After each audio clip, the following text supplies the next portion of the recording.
नमस्कार साथियों, आप देख रहे हैं बिहार समाचार, जहां आपको मिलती है बिहार की दिन भर की ताजा और बड़ी खबरें। आज की पहली खबर, बिहार में 13,500 होमगार्ड भर्ती को मंजूरी। सरकारी नौकरी की तैयारी कर रहे युवाओं के लिए बड़ी खुशखबरी सामने आई है। बिहार सरकार ने नए वित्तीय वर्ष में गृह रक्षक यानी होमगार्ड के 13,500 रिक्त पदों पर भर्ती निकालने का ऐलान किया है। इस फैसले से राज्य के हजारों युवाओं को रोजगार का अवसर मिलेगा। भर्ती प्रक्रिया को लेकर मंजूरी दे दी गई है और अब जल्द ही गृह विभाग की ओर से विस्तृत नोटिफिकेशन जारी किया जाएगा। सुल्तानगंज का नाम बदलने की तैयारी तेज, अब अजगैबीनाथ धाम के नाम से जाना जाएगा। शहर भागलपुर के सुल्तानगंज के रहने वालों और बाबा भोलेनाथ के भक्तों के लिए एक बहुत अच्छी खबर सामने आई है। नगर सभापति राजकुमार गुड्डू ने बताया है कि बिहार के उप मुख्यमंत्री सम्राट चौधरी ने शहरवासियों को भरोसा दिया है कि निर्माणाधीन अगुवानी अजगैबीनाथ धाम गंगा पुल से एक खास शहरी अप्रोच रोड बनाया जाएगा। इसका काम बहुत जल्द शुरू होने वाला है। बिहार विधानसभा में आज लंच ब्रेक के बाद बजट पर चर्चा हुई। इससे पहले सुबह की कार्यवाही के दौरान विधायक फंड बढ़ाने को लेकर विधानसभा में हंगामा हुआ। सत्ता पक्ष और विपक्ष के विधायकों ने विधायक निधि को 4 करोड़ से बढ़ाकर 5 करोड़ करने की मांग की। हंगामे के बीच डिप्टी सीएम विजय सिन्हा ने कहा कि विधायकों की मांग से मुख्यमंत्री को अवगत कराया जाएगा। सरकार बच्चों के स्क्रीन टाइम को कम करने, ऑनलाइन गेम को नियंत्रित करने के लिए नया कानून बनाएगी। जदयू विधायक समृद्ध वर्मा के सवाल पर डिप्टी सीएम सम्राट चौधरी ने ये बात कही।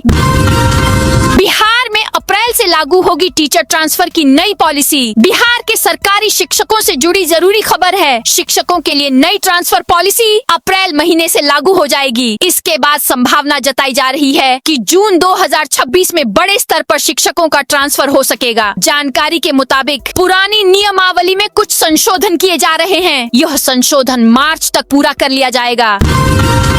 के सीसी धारकों को बड़ी राहत, एक मुश्त समझौता योजना में 100% ब्याज माफी का ऐलान। किसान क्रेडिट कार्ड धारकों के लिए बड़ी राहत की खबर है। सेंट्रल कोऑपरेटिव बैंक ने एक मुश्त समझौता योजना के तहत किसानों को 100% ब्याज माफी देने का निर्णय लिया है। यह लाभ 31 मार्च तक एक मुश्त भुगतान करने वाले पात्र ऋण धारकों को मिलेगा। बिहार एनडीए में शराबबंदी का विरोध तेज। बिहार में शराबबंदी कानून को हटाने की मांग तेज हो गई है। विपक्ष के साथ ही अब सत्ताधारी दलों के नेता भी शराबबंदी पर सवाल उठाते हुए इसकी समीक्षा करने की मांग कर रहे हैं। राज्यसभा सांसद उपेंद्र कुशवाहा की पार्टी राष्ट्रीय लोक मोर्चा के विधायक माधव आनंद ने एक बार फिर बिहार में शराबबंदी कानून की समीक्षा की मांग की। उन्होंने कहा कि शराबबंदी की वजह से हमें राज्य को नुकसान हो रहा है। वीबीजी रामजी में बदलेगा नियम, 1 अप्रैल से नई नियमावली का संकेत। ग्रामीण विकास की योजनाओं में मुखिया मनमानी तो नहीं कर रहे। वार्ड सदस्यों को पारदर्शी तरीके से योजनाओं का आवंटन किया जा रहा या नहीं, इन सारे बिंदुओं पर राज्य सरकार जांच कराएगी। विधान परिषद में सोमवार को ग्रामीण विकास मंत्री श्रवण कुमार ने यह जानकारी दी। पक्ष विपक्ष दोनों ओर के विधान पार्षदों ने आरोप लगाया कि वार्ड सदस्यों के पास किसी तरह का अधिकार नहीं है। 1 अप्रैल से वीबीजी रामजी की नई नियमावली आने वाली है। इस योजना में वार्ड सदस्यों के अधिकार बढ़ाने को लेकर केंद्र सरकार को पत्र भी लिखा जाएगा। बीजेपी में शामिल होना चाहते हैं पप्पू यादव। गोड्डा से भाजपा सांसद निशिकांत दुबे ने दावा किया है कि पूर्णिया सांसद पप्पू यादव भाजपा में शामिल होना चाहते थे। इस दावे के बाद पप्पू यादव ने तीखा पलटवार किया है। उन्होंने कहा, निशिकांत की पैदाइश से पहले हम कई बार सांसद रह चुके हैं। साथ ही उन्होंने अपने लंबे राजनीतिक अनुभव का हवाला दिया। दरअसल हाल ही में अडानी ग्रुप के चेयरमैन गौतम अडानी देवघर दौरे पर थे। इस दौरान उन्होंने सांसद निशिकांत से मुलाकात की थी। पटना समेत 4 स्मार्ट सिटी में लगेंगे एआई ट्रैफिक कैमरे। बिहार की 4 स्मार्ट सिटी में ट्रैफिक व्यवस्था अब हाईटेक होने जा रही है। पटना, बिहार शरीफ, भागलपुर और मुजफ्फरपुर में एडेप्टिव एआई कैमरे लगाए जाएंगे। इन कैमरों का मकसद सिर्फ निगरानी नहीं बल्कि ट्रैफिक को स्मार्ट तरीके से कंट्रोल करना है। नेपाल के वीरगंज में सांप्रदायिक हिंसा, सेना तैनात। नेपाल के वीरगंज महानगर पालिका 11 के श्रीपुर क्षेत्र में रविवार शाम 2 समुदायों के बीच हुई हिंसा के बाद तनावपूर्ण स्थिति बनी हुई है। एक मामूली विवाद ने सांप्रदायिक रूप ले लिया, जिसके बाद इलाके में अफरा तफरी मच गई। स्थिति को नियंत्रित करने के लिए नेपाल पुलिस और सशस्त्र प्रहरी बल के बाद नेपाल सेना को तैनात करना पड़ा। पूर्णिया एयरपोर्ट जोगबनी रूट पर चलाई जाएंगी 2 और बसें। बिहार सरकार ने पूर्णिया हवाई अड्डे की कनेक्टिविटी को मजबूत करने का आदेश दिया था। इस आदेश के बाद अब परिवहन विभाग की तरफ से खास पहल की गई है। नेपाल सीमा इलाका और सीमांचल के यात्रियों को ध्यान में रखते हुए पूर्णिया एयरपोर्ट से जोगबनी के बीच बस सेवा शुरू की जाएगी। इस पहल का उद्देश्य नेपाल और सीमांचल इलाके के यात्रियों को हवाई यात्रा के लिए बेहतर, आसान और सुविधाजनक परिवहन सुविधा उपलब्ध कराना है। पटना के डॉग कंपटीशन में अलाबाई काली बनी चैंपियन। राजधानी पटना में बिहार पशु विज्ञान विश्वविद्यालय परिसर में एक भव्य श्वान प्रदर्शनी का आयोजन किया गया। इस प्रतियोगिता में विभिन्न नस्लों के लगभग 80 पालतू कुत्तों ने हिस्सा लिया। अलाबाई नस्ल की डॉग काली मालिक अभिषेक कुमार सिंहास ने ओवरऑल चैंपियन का खिताब जीता। जीरो प्रदूषण, भरपूर बिजली, ग्रीन हाइड्रोजन पॉलिसी से एनर्जी मैप पर उभरेगा बिहार। बिहार की धरती अब स्वच्छ और हरित ऊर्जा का नया केंद्र बनने की ओर अग्रसर है। राज्य सरकार ने बिहार ग्रीन हाइड्रोजन नीति के निर्माण की कवायद तेज कर दी है। ब्रेडा बिहार नवीकरणीय ऊर्जा विकास एजेंसी इस नीति को अंतिम रूप देने में जुटा है, जिसके तहत उद्योग, गन्ना और कृषि जैसे प्रमुख विभागों से राय मांगी गई है। आपका रेट क्या है? सुनते ही भड़की सिंगर निशा उपाध्याय। भोजपुरी सिंगर निशा उपाध्याय का एक वीडियो सामने आया है, जिसमें वो लाइव शो के दौरान एंकर को सैंडल से मारते हुए दिख रही हैं। बताया जा रहा है कि सिंगर परफॉर्मेंस के लिए तैयार हो रही थी। इसी दौरान एंकर ने उनके रेट को लेकर कमेंट कर दिया। एंकर ने मजाकिया अंदाज में कहा, अब बारी है हमारी प्यारी निशा दीदी की, जोर से तालियां बजाइए। और हाँ दीदी, आज का रेट क्या है? एक गाना 10,000, 2 गाने 20,000 या कुछ और? यह बात सुनते ही निशा उपाध्याय भड़क गईं और सैंडल उतारकर एंकर को मारने के दौड़ पड़ी। उन्होंने गुस्से में कहा, यह मेरा रेट बताएगा? माइक दीजिए, इसका रेट मैं बताती हूँ, इसे मैं मारूंगी। यह रेट बताने वाला कौन होता है? विधानसभा में उठा EWS उम्र सीमा छूट का मुद्दा। बिहार विधानसभा के बजट सत्र में आज प्रश्नकाल के दौरान युवाओं और नौकरी पेशा अभ्यर्थियों से जुड़ा एक बड़ा मुद्दा सुर्खियों में रहा। सत्ता पक्ष के ही विधायक देवेश कांत सिंह ने राज्य के आर्थिक रूप से कमजोर वर्ग EWS के अभ्यर्थियों के लिए उम्र सीमा में छूट की मांग उठाई। प्रशांत किशोर को झटका, सीनियर नेता ने छोड़ा साथ। जन सुराज पार्टी के वरिष्ठ नेता शंकर स्वरूप राम ने कांग्रेस का दामन थाम लिया है। प्रदेश कांग्रेस मुख्यालय सदाकत आश्रम में आयोजित कार्यक्रम में बिहार कांग्रेस अध्यक्ष राजेश राम की मौजूदगी में उन्होंने अपने समर्थकों के साथ पार्टी की सदस्यता ग्रहण की। शंकर स्वरूप राम पूर्व सांसद स्वर्गीय राम स्वरूप राम के पुत्र हैं और पिछले विधानसभा चुनाव में जन सुराज पार्टी से मखदूमपुर सीट से लड़ चुके हैं। वे गया जिले के रहने वाले हैं और लंबे समय से सामाजिक व राजनीतिक गतिविधियों में सक्रिय रहे हैं। गया जी में वांटेड को पकड़ने पहुंची STF टीम पर हमला। गया जी में वांटेड अपराधी को पकड़ने गई STF टीम पर ग्रामीणों ने हमला कर दिया। दौड़ा दौड़ा कर पीटा गया। 2 जवानों से उनकी सर्विस पिस्टल छीन ली गई। इस हमले में 3 जवान घायल हो गए। बाद में पुलिस ने सर्च ऑपरेशन चलाकर दोनों लूटी गई पिस्टल खेत से लावारिस हालत में बरामद कर ली। बिहार में बिना लाइसेंस मांस मछली दुकानों पर सख्ती। बिहार के शहरी इलाकों में अब मांस और मछली की दुकानों के लिए नियम कायदे पूरी तरह बदलने वाले हैं। राज्य सरकार के नगर विकास एवं आवास विभाग ने अवैध तरीके से चल रही दुकानों के खिलाफ आदेश दे दिया है। प्रधान सचिव विनय कुमार के कड़े पत्र ने राज्य के सभी 261 नगर निकायों में हड़कंप मचा दिया है। अब शहर की सड़कों पर न तो खुले में मांस लटका दिखेगा और न ही बिना अनुमति के कोई दुकान चल पाएगी। स्वच्छता मानकों की अनदेखी करने वालों के खिलाफ बिहार नगर पालिका अधिनियम 2007 की धारा 345 के तहत सीधी कार्रवाई की जाएगी। स्कूल जाने के लिए बच्चों को चलानी पड़ती नाव। नालंदा में सकरी नदी पर सीएम ग्रामीण सेतु योजना से 6.20 करोड़ में एक पुल बनना है। निर्माण कार्य शुरू होते ही ठप चुका है। पुल नहीं बनने सकुचीडीह और कसुचीसराय गांव के लोगों को हर दिन परेशानी होती है। ये दोनों गांव बिहार शरीफ से 30 किलोमीटर दूर गिरियक प्रखंड की गाजीपुर पंचायत में है। दोनों गांव में 1,000 की आबादी है। इतनी बड़ी आबादी के लिए न पुल है, न नाव की अच्छी व्यवस्था और न ही प्रशिक्षित नाविक। नदी को पार करने के लिए सिर्फ एक नाव है, जिसे नाविक नहीं गांव के बच्चे ही चलाते हैं। नाव चलाना इनका काम नहीं बल्कि इनकी मजबूरी है। हालात ने इन्हें नाव चलाना सिखा दिया है।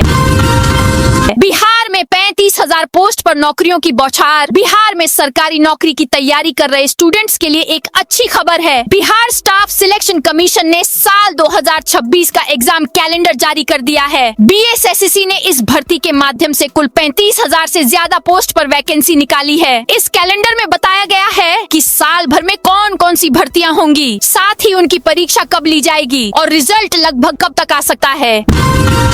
मांस मछली की अवैध दुकानें नहीं चलेंगी। राज्य में धार्मिक स्थलों और शैक्षणिक संस्थानों के पास मांस मछली की बिक्री पर रोक लगा दी गई है। साथ ही अन्य संवेदनशील सार्वजनिक स्थानों के पास भी नहीं बिकेगी। लाइसेंस के बिना मांस मछली की दुकानें नहीं चलेंगी। नगर विकास विभाग ने रविवार को इस संबंध में पटना नगर निगम समेत राज्य के सभी 261 नगर निकायों को निर्देश जारी किया है।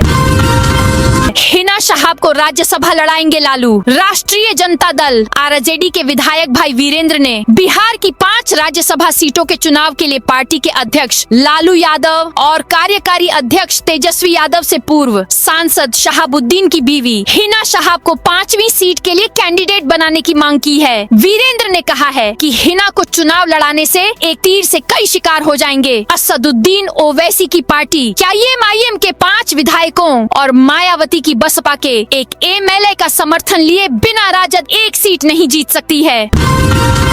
नशा मुक्ति संदेश के साथ पुलिस कर्मियों ने लगाई दौड़। भागलपुर में पुलिस सप्ताह के दूसरे दिन सोमवार सुबह नशे के खिलाफ जागरूकता रैली निकाली गई। ललमटिया पुलिस प्रशिक्षण केंद्र से जागरूकता दौड़ का आयोजन किया गया। इसमें वरीय पुलिस अधीक्षक, नगर पुलिस अधीक्षक, सहायक पुलिस अधीक्षक, प्रशिक्षु पुलिस पदाधिकारियों के साथ बड़ी संख्या में पुलिस कर्मी शामिल हुए। दौड़ के दौरान पुलिस पदाधिकारी और जवानों ने नशा छोड़ो, जीवन जोड़ो और नशा मुक्त समाज, सुरक्षित भविष्य का संदेश दिया। जागरूकता दौड़ पुलिस केंद्र परिसर में जाकर संपन्न हुई।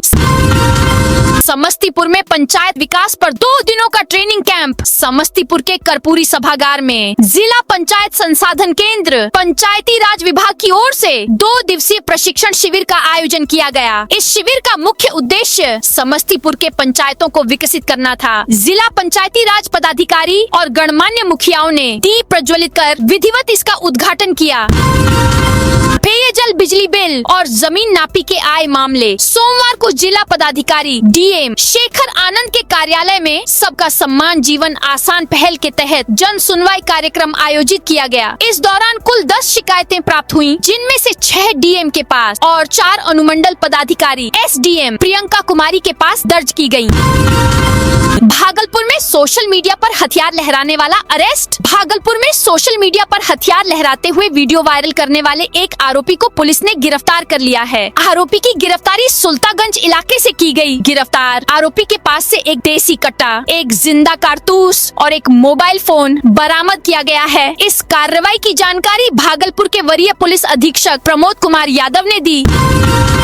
पटना यूनिवर्सिटी के कर्मचारियों ने प्रदर्शन किया स्थगित। पटना यूनिवर्सिटी के कर्मचारियों ने अपनी मांगे नहीं पूरी होने पर नाराजगी जाहिर करते हुए आज विश्वासघात दिवस मनाया है। कर्मचारियों को आशा थी कि मांगे पूरी की जाएंगी, लेकिन 2 साल पुराना ACP MACP के मामलों का निपटारा किया गया। वेतन निर्धारण में जितना वेतन मिल रहा था उससे भी कम कर वेतन निर्धारित किया गया है, मगर मांगों को पूरा करने का आश्वासन देने के बाद भी विश्वविद्यालय प्रशासन मुकर गया है। बिहार पुलिस की पंचरत्ना ने जीता अंतर्राष्ट्रीय स्वर्ण पदक। अंतर्राष्ट्रीय स्वर्ण पदक विजेता और बिहार पुलिस की महिला सिपाही पंचरत्ना कुमारी का बक्सर में भव्य स्वागत किया गया। बक्सर रेलवे स्टेशन पर सैकड़ों लोगों ने फूल मालाओं से उनका अभिनंदन किया। उन्हें खुले वाहन में हाथ में तिरंगा लिए पूरे शहर में गाजे बाजे के साथ जुलूस के रूप में ले जाया गया। शहर के अंबेडकर चौक पर पंचरत्ना कुमारी ने भीमराव अंबेडकर की प्रतिमा पर माल्यार्पण कर श्रद्धांजलि अर्पित की। इसके बाद ज्योति चौक स्थित ज्योति प्रकाश की प्रतिमा पर भी माल्यार्पण किया गया। इस दौरान पूरे शहर में जश्न का माहौल देखा गया। बेगूसराय में पुलिस टीम से क्रिकेट मैच हारे डॉक्टर्स। 27 फरवरी तक चलने वाले बिहार पुलिस सप्ताह के तहत लगातार कार्यक्रमों का आयोजन किया जा रहा है। सोमवार से पुलिस लाइन में क्रिकेट टूर्नामेंट शुरू किया गया है। पहले दिन पुलिस और डॉक्टर एकादश के बीच रोचक मुकाबला खेला गया। पुलिस टीम के कप्तान SP मनीष ने टॉस जीतकर पहले बल्लेबाजी करने का निर्णय लिया। कृषि विज्ञान केंद्र में 50 किसानों को मिली ट्रेनिंग। औरंगाबाद जिले के सीरे स्थित कृषि विज्ञान केंद्र में 50 प्रतिभागी प्रतिभागियों को 5 दिवसीय बकरी पालन प्रशिक्षण दिया गया। यह प्रशिक्षण आर्या परियोजना के तहत आयोजित किया गया। केंद्र के वरीय वैज्ञानिक डॉक्टर विनय कुमार मंडल ने कार्यक्रम का शुभारंभ करते हुए बताया कि आर्या परियोजना का उद्देश्य युवाओं को कृषि व संबद्ध व्यवसायों से जोड़ना और उन्हें स्वरोजगार के लिए प्रेरित करना है। इस योजना के माध्यम से खेती किसानी को लाभकारी बनाकर युवाओं की भागीदारी बढ़ाने पर विशेष जोर दिया जा रहा है। यूजीसी गाइडलाइन लागू कराने सड़क पर उतरा बहुजन समाज। पूर्णिया में बहुजन समाज की ओर से विशाल जन आक्रोश मार्च निकाला गया है। यूजीसी के नए गाइडलाइन को लागू कराने की मांग को लेकर बहुजन समाज के लोग गोलबंद होकर सड़क पर उतरे। पैदल मार्च में सैकड़ों लोग शामिल रहे। मार्च में शामिल लोग यूजीसी के नए नियमों को लागू कराने की मांग पर अड़े रहे। समर्थन में जमकर नारे लगे। खगड़ा मेला बंद करने के निर्देश से दुकानदार नाराज। किशनगंज के ऐतिहासिक खगड़ा मेला को बंद करने के प्रशासन के निर्देश से दुकानदार परेशान हैं। सोमवार को नाराज दुकानदारों ने खगड़ा मेला कार्यालय का घेराव कर मेला ठेकेदार के खिलाफ जोरदार प्रदर्शन किया। दुकानदारों का कहना है कि उन्हें अचानक दुकान हटाने का निर्देश दिया गया है, जिससे उन्हें लाखों रुपए का नुकसान होगा। वे समझ नहीं पा रहे हैं कि अचानक अपनी दुकानें कहां ले जाएंगे। शिवहर रेल परियोजना की रफ्तार धीमी। पूर्व प्रत्याशी शिवहर जिला दशकों बाद भी रेल नेटवर्क से वंचित है, जिसे लेकर अब राजनीतिक बयानबाजी तेज हो गई है। 2025 विधानसभा चुनाव में महागठबंधन समर्थित राष्ट्रीय जनता दल राजद के पूर्व प्रत्याशी नवनीत कुमार झा ने रेल परियोजना की धीमी प्रगति पर सवाल उठाए हैं। झा ने आरोप लगाया कि उनके दल के नेता और पूर्व रेल मंत्री लालू प्रसाद यादव द्वारा इस परियोजना की आधारशिला रखी गई थी। इसके बावजूद यह राजनीतिक खींचतान का शिकार हो गई है, जिसके कारण कार्य में अनावश्यक देरी हो रही है। विधानसभा में धार्मिक स्थलों की घेराबंदी पर तीखी बहस। बिहार विधानसभा में सोमवार को मंदिरों, मठों और कब्रिस्तानों की घेराबंदी का मुद्दा गरमाया रहा। इस मुद्दे को लेकर सत्ता पक्ष के भीतर ही तीखी बहस देखने को मिली। बिहार शरीफ से भाजपा विधायक डॉक्टर सुनील कुमार ने सरकार की नीति पर सीधे सवाल खड़े करते हुए सभी धार्मिक स्थलों के लिए एक समान नीति लागू करने की मांग उठाई। घूसखोर पंडित के बाद यादव जी की लव स्टोरी पर बवाल। फिल्म यादव जी की लव स्टोरी को लेकर बवाल खड़ा हो गया है। इसमें एक विशेष जाति का जिक्र है। फिल्म के नाम को लेकर विवाद बढ़ने पर खेसारी लाल यादव ने इस मुद्दे पर खुलकर अपनी राय रखी। भोजपुरी के ट्रेडिंग स्टार खेसारी लाल यादव भड़क गए हैं। उन्होंने सोशल मीडिया पोस्ट के जरिए फिल्म इंडस्ट्री में चल रही सिलेक्टिव अप्रोच पर सवाल उठाया है। होली से पहले कटिहार पुलिस की बड़ी कार्रवाई। कटिहार मद्य निषेध विभाग ने होली पर्व से पहले अवैध शराब के कारोबार पर रोक लगाने के उद्देश्य से विशेष अभियान तेज कर दिया है। इसी क्रम में 22 फरवरी 2026 को जिले के अलग अलग इलाकों में छापेमारी कर बड़ी कार्रवाई की गई। इस दौरान कुल 4 लोगों को गिरफ्तार किया गया, जिन्हें सोमवार को न्यायिक हिरासत में जेल भेज दिया गया। नेपाल चुनाव को लेकर बॉर्डर पर कड़ी सुरक्षा। भारत नेपाल अंतर्राष्ट्रीय सीमा पर सुरक्षा व्यवस्था को सुदृढ़ करने के उद्देश्य से सोमवार को किशनगंज के टेढ़ागाछ क्षेत्र में विशेष संयुक्त गश्ती अभियान चलाया गया। नेपाल में होने वाले आगामी लोकसभा चुनाव को ध्यान में रखते हुए सीमा पर आवागमन करने वाले सभी व्यक्तियों की सघन जाँच की जा रही है। सुरक्षा एजेंसियाँ किसी भी प्रकार की अवैध गतिविधि को रोकने के लिए पूरी तरह सतर्क हैं। पटना नगर निगम की सशक्त स्थायी समिति की बैठक। पटना नगर निगम की 20वीं सशक्त स्थायी समिति की बैठक कल होगी। इस बैठक में निगम क्षेत्र के अंतर्गत भवनों के नए सिरे से टैक्स असेसमेंट और रेवेन्यू कलेक्शन के लिए एक नई एजेंसी का चयन किया जाएगा। इसके अलावा शहर में शौचालयों के बेहतर संचालन और रखरखाव को लेकर एक ठोस नीतिगत फैसला लिया जाएगा। पिछली बैठकों में स्वीकृत मॉडल शौचालयों के निर्माण की प्रगति रिपोर्ट भी पेश की जाएगी। राजगीर नेचर और जू सफारी के लिए बढ़ाई जाएंगी बसें। राजगीर में टूरिस्टों के लिए घूमने का मजा डबल होने वाला है। इसके साथ ही यहाँ घूमने आने वाले लोगों की संख्या में बढ़ोतरी भी होने वाली है। राजगीर के जू सफारी और नेचर सफारी के लिए बसों की संख्या बढ़ाई जाएगी। टूरिस्टों की सुविधा के लिए वेटिंग एरिया, टॉयलेट और पेयजल कियोस्क की संख्या भी बढ़ाई जाएगी। खुद टिकट बुकिंग के लिए 10 सेल्फ टिकट बुकिंग कियोस्क स्थापित किए जाएंगे। नेपाल चुनाव से पहले भारत नेपाल बॉर्डर होगी सील। नेपाल नेपाल में 5 मार्च को होने वाले चुनाव के मद्देनजर भारत नेपाल सीमा पर सुरक्षा व्यवस्था कड़ी करने की तैयारी तेज हो गई है। इसी क्रम में सीमावर्ती शहर वीरगंज में दोनों देशों के प्रशासनिक और पुलिस अधिकारियों की एक महत्वपूर्ण संयुक्त बैठक हुई। इस बैठक में सीमा सुरक्षा, मादक पदार्थ तस्करी, नदी प्रदूषण और अतिक्रमण जैसे गंभीर मुद्दों पर विस्तृत चर्चा की गई। राजगीर सफारी में बनेंगे शेर और गैंडों के प्रजनन केंद्र। राजगीर जू सफारी को वन्य जीवों के लिहाज से और भी अधिक समृद्ध और आकर्षक बनाने की योजना तैयार कर ली गई है। पटना जू की तर्ज पर अब राजगीर में गैंडों के लिए सैटेलाइट ब्रीडिंग सेंटर और शेरों के लिए अलग से कंजर्वेशन ब्रीडिंग सेंटर विकसित किया जाएगा। इसके साथ ही ऐतिहासिक घोड़ा कटोरा झील और राजगीर की 5 पहाड़ियों पर इको टूरिज्म को बढ़ावा देने के लिए कई महत्वाकांक्षी परियोजनाओं पर मुहर लग गई है।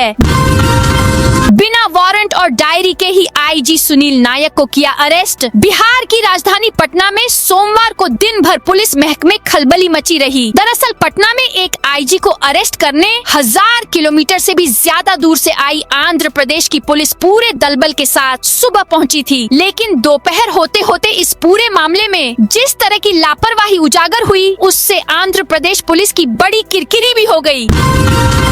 आलू गेहूं को छोड़कर शुरू की पपीते की खेती। समस्तीपुर के मनोज कुमार पपीता की प्राकृतिक खेती कर रहे हैं। घर बैठे 40,000 रूपए तक महीने का इनकम हो रहा है। 50 से अधिक लोग भी इनके खेत से पपीता ले जाते हैं और डिलीवरी देते हैं। उनकी भी 15 से 20,000 रूपए तक कमाई हो जाती है। प्राकृतिक विधि से उपजे पपीता का स्वाद बाजार में उपलब्ध पपीता के स्वाद से अलग है। इस पपीते की मांग समस्तीपुर के साथ ही सीमावर्ती मुजफ्फरपुर, रोसडा, कल्याणपुर आदि इलाकों से लोग करते हैं। हालांकि मांग के हिसाब से मनोज आपूर्ति नहीं कर पाते हैं। तो दोस्तों, यह थी आज बिहार की दिन भर की ताजा और बड़ी खबरें। अब कल मिलते हैं नई खबरों के साथ।